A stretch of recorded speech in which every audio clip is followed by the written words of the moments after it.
Olá, eu sou Leandro Reis, entusiasta da leitura e do desenvolvimento pessoal e futuramente, quem sabe, o seu consultor de autocuidado emocional. Nesse vídeo, eu quero conversar com você sobre a diferença entre as palavras ser e estar e como o uso dessas duas palavras podem interferir na nossa vida. Por exemplo, você já pensou ou já percebeu que uma pessoa estava te tratando diferente do que você realmente é? Talvez te tratando como se você soubesse menos do que você sabe? Ou como se você fosse menos capaz do que realmente é?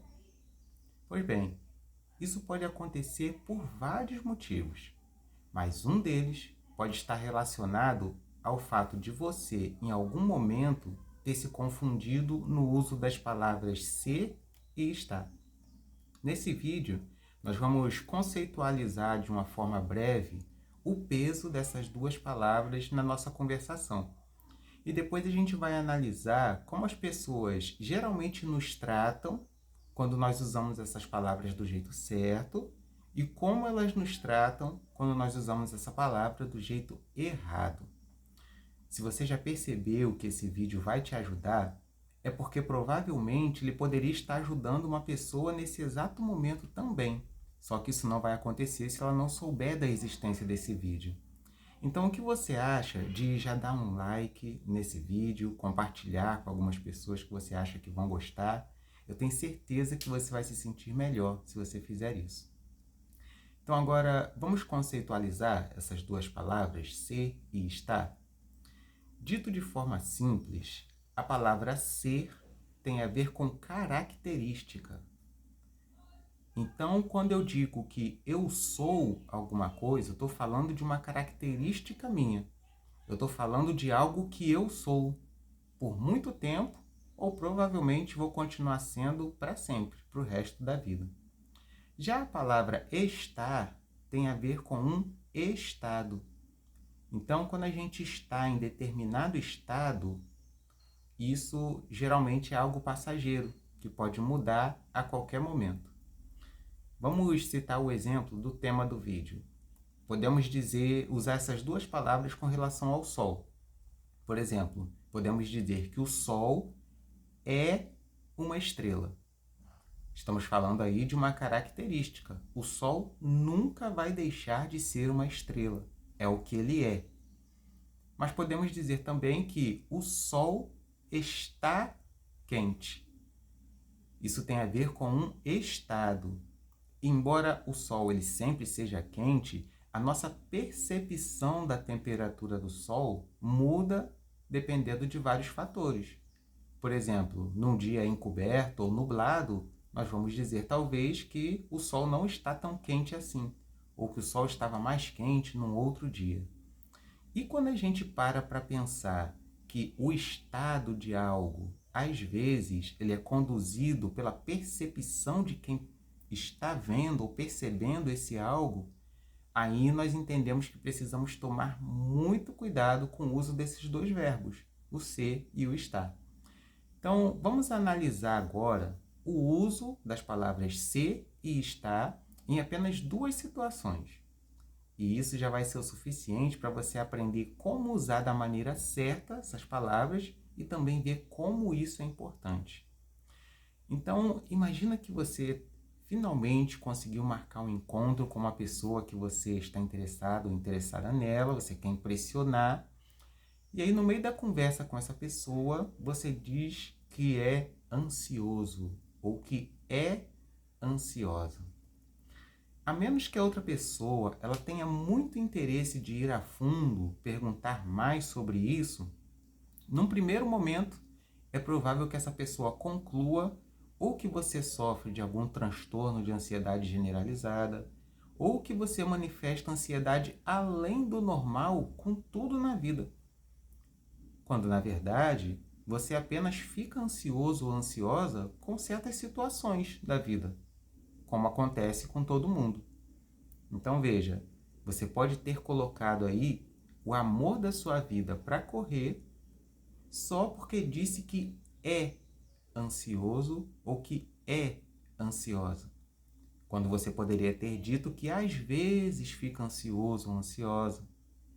Do mesmo modo, se você criar o costume de sempre mencionar com as pessoas que você conhece que você é ansioso, que você é ansiosa, provavelmente algumas pessoas elas vão começar a te tratar de acordo com isso. Elas vão evitar te dar certas informações, vão evitar te convidar para certos ambientes, porque aos poucos, quando você diz que é algo, você vai criando para si um rótulo. E as pessoas vão tratar você de acordo com esse rótulo. Então, você acha que isso já aconteceu em algum momento da sua vida? Se acha que já aconteceu e quiser compartilhar com a gente, pode compartilhar aí nos comentários. Não precisa se identificar. Mas se você contar aí a sua história, vai servir para comprovar o que a gente está dizendo aqui e a gente vai continuar aprendendo junto. Então, se você acha que isso já aconteceu com você e você quer evitar que isso aconteça, o que pode ser feito? Você pode tentar substituir o uso de eu sou pelo uso de estou. Então, por exemplo, ao invés de dizer eu sou ansioso, eu poderia dizer que eu fico ansioso às vezes se, ou fico às vezes ansioso quando, ou eu tenho ficado ansioso porque. Quando a gente fala assim, ao invés de dizer que a gente é ansioso, como se fosse uma característica nossa, algo que faz parte da gente, a gente agora está dizendo que a ansiedade é um estado em que, às vezes, a gente fica. Isso faz com que a gente fique mais parecido com a normalidade. E aí, aos poucos, ao invés daquele rótulo, né, de ansioso que a gente acabou criando, a gente vai acabar criando uma versão melhor do que essa que as pessoas vinham tendo da gente. Então, não é porque talvez eu tenha usado, né, a palavra eu sou ansioso, ou outras coisas também, né? Não é porque eu venho usando há muito tempo esse modo de me comunicar e tenha criado esse rótulo, não quer dizer que isso não possa ser mudado. Enquanto temos vida, temos esperança. Então, nós podemos sim arrancar esse rótulo e criar um outro. Então, à medida que a gente mudar o uso da palavra ser pela palavra estar, a gente vai começar então a criar uma nova versão de nós mesmos. E é provável que ao fazer isso, você comece a perceber que as pessoas estão começando a ver que você está diferente. E se isso acontecer, por favor, não esqueça de contar para a gente aqui nos comentários, para a gente poder comemorar junto, tá certo? Agora, vamos pensar num processo inverso. Imagine que um filho demora para realizar uma tarefa. E aí a mãe ou o pai diz assim: mas você é lento, hein, menino? Mas será que essa criança ela realmente é lenta em tudo que ela faz? Ou ela apenas não conseguiu satisfazer uma expectativa específica desse pai ou dessa mãe? Por que que isso seria muito perigoso, muito nocivo? Porque ainda que essa criança ela seja inteligente e cheia de talentos, se ela crescer ouvindo coisas assim, que ela é lenta, que ela é desorganizada, que ela é irresponsável, se ela ouvir isso todas as vezes, mesmo que raras, em que ela não atendeu uma expectativa dos pais, existe uma possibilidade muito grande de essa criança crescer dizendo e, infelizmente, acreditando que ela é lenta, que ela é desorganizada, que ela é irresponsável. Quando, na verdade, ela apenas foi lenta, foi desorganizada, foi irresponsável em um ou outro aspecto da vida, que nem todo ser humano é, ainda mais na infância.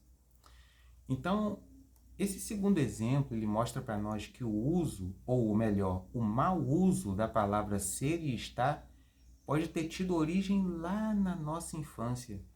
E isso pode estar gerando dificuldades nos nossos relacionamentos ao longo da nossa vida adulta, sem sequer nós estarmos nos dando conta disso. Então, em resumo, Seria muito bom se a gente tomasse cuidado para evitar confundir característica com estado. E isso está intimamente relacionado com o uso das palavras ser e estar. Relembrando, características fazem parte do que nós somos. E já os estados, eles são fases ou momentos passageiros, às vezes muito breves, que não fazem parte do que nós somos. Eu espero que esse vídeo tenha servido como um alerta para todos nós, que nos leve a usar essas duas palavras, ser e estar, com um pouco mais de autocuidado com a nossa imagem.